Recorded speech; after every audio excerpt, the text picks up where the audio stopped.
I've got this beautiful Mark Alexander embroidered linen on the table here today, and I'm going to be making a Roman blind with it. It's proving a little bit tricky simply because no matter what option I'm looking at for placing the pattern, I feel there is always going to be a compromise. So I just wanted to run through my thought process today and look at all the different options for a blind inside the recess and outside the recess and see what is the best solution to make up a Roman blind in this fabric. I've made up this frame here out of some Roman blind rods just so that we can demonstrate the actual physical size of the Roman blind inside the recess once it's finished. This does not take into account my side turns or my bottom hem allowance or my top allowance. This is purely just the physical size of the actual blind so that we can see the best place for the pattern.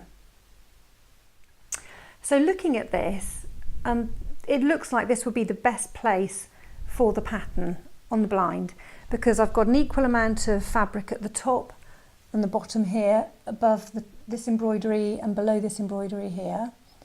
I'm not cutting off any embroidery along the top or along the bottom, and these 4 flowers here are equally spaced and would provide the top section of my blind once it's pulled up. So this looks good. However, there is definitely a compromise with this.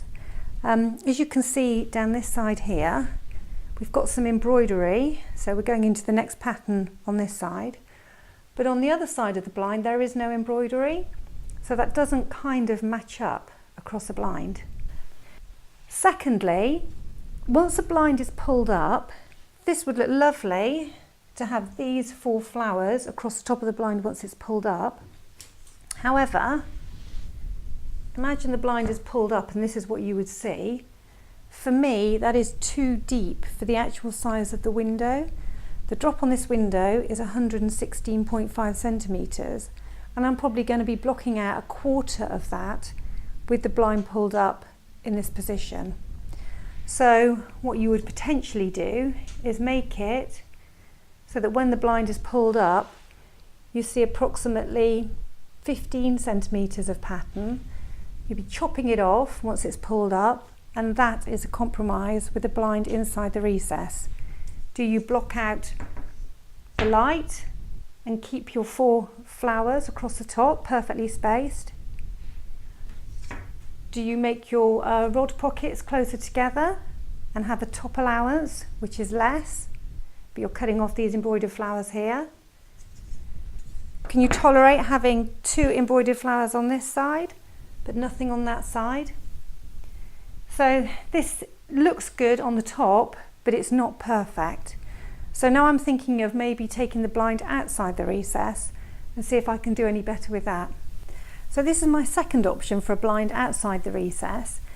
Now I'm going to have to increase this by half a pattern repeat so that I can come up above this row of embroidered flowers here and start my blind just above them, and then take it down to just below them. Now, with the actual size of the blind and the window recess, this means that I'm actually going to have to put the top of the blind about 25 centimetres above the top of the window recess. Now, that's quite a lot. Normally I only go about 10 centimetres above the top of the window recess. So I then need to think about my top section. When the blind is pleated up, the top section needs to sit below the top of the window recess. So I'm going to have a larger top section which will come down to just above this line of flowers here. That will then give me a top section that shows all of these embroidered flowers and will still sit below the top of the recess. And then I'll need to work out my rod pockets effectively so that they all stack up nicely behind this section here. And it might mean that I have a larger top section and smaller pleat sections underneath it. I haven't decided on that yet. But as you can see, the compromise with this situation is that when the blind is pulled up, I don't have these 4 flowers here with an even amount of fabric either side. They're going to look lopsided when the blind is pulled up and off centre, which is not ideal. But if I centralise these 4 flowers by moving this over like that, you can see that I'm cutting off flowers down the side over there, and I've got a load of dead space here, which clearly does not look good. So we are forced back over to have the blind with the flowers off centre at the top when the blind is pulled up. So again, that is a compromise for me, because that is not ideal. That is not what I would want to do with this blind. So you can see that whichever solution I'm looking at, whether I'm going inside the recess or outside the recess, there is going to be a compromise.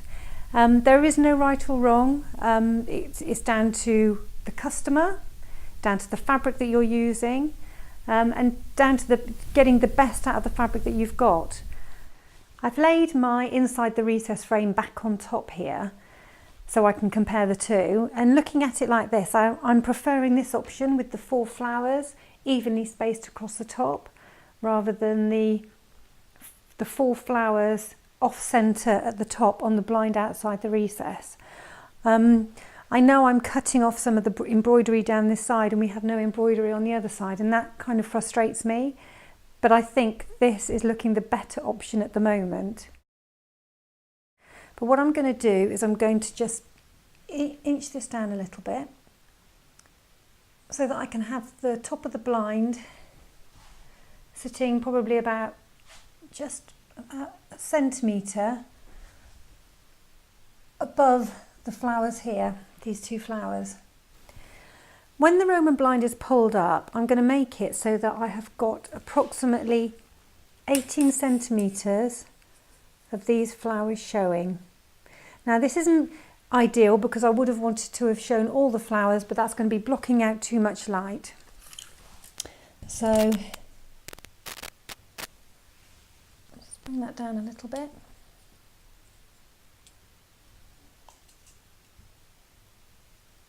So when my blind is in the up position, this is what we will see, this section here.